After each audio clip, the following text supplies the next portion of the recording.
All right, it's the weekend, so let's get the party started with some trivia. If you're a Michigander like I am, you know that we call it pop and not soda, and that is not up for debate. But do you know who is credited with creating the world's first carbonated beverage? Is it A, Joseph Koch, B, James Vernor, or C, Josiah Hyers? We'll have the answer for you when we come back. Welcome back. Before the break, we asked, who is credited with creating the world's first carbonated beverage? And the answer is B. James Vernor invented Vernors ginger ale.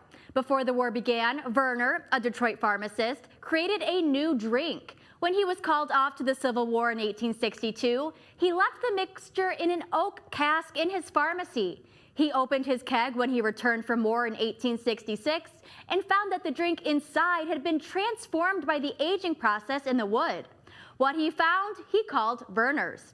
He credited the oak cask for the unique taste of his drink, and it's still aged in oak containers to this day. Many Michiganders believe Vernors has the power to heal anything from a stomachache to a hangover, and the fact that its creator was a pharmacist is probably why.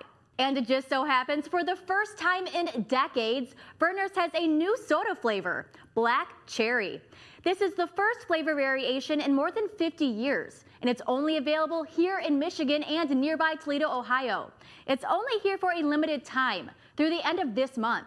We bought a few, and Fox 47 News Chief Meteorologist Brett Sugden and I are going to see what the new taste is like. I'm personally not a big fan of Vernors, but maybe this new flavor will change my mind. Oh, it got all over me. That's okay. Off to a bad start.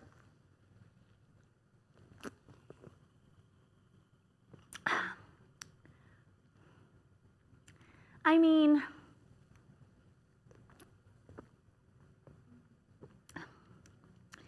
it's better than the original, but if this were in a lineup of sodas, it wouldn't be the first one I would grab. So that's my take on that. Brad, before you tell us about our weekend weather, what's your take on the new Vernors? Well, Lauren, I'm going to give it a shot here. It's always a good sound on a Friday, right? Well, you know, it's actually not too bad. It's actually really nice. I'm going to set this down off to the side here. I was expecting different from what I've heard. It's actually pretty good. Not getting a cough syrup taste at all. Take it. Either way, here's a look at your time lapse now. 496 at Lansing Road. Beautiful. And if you can find a can of that, actually go for it. I'm getting good vibes. Overall, pretty nice day out there. Construction moving along just fine. Here's a check of our weather headlines coming your way. Breezy weekend. Not awful though, so that's great. The awful weather will come in on Monday and Tuesday.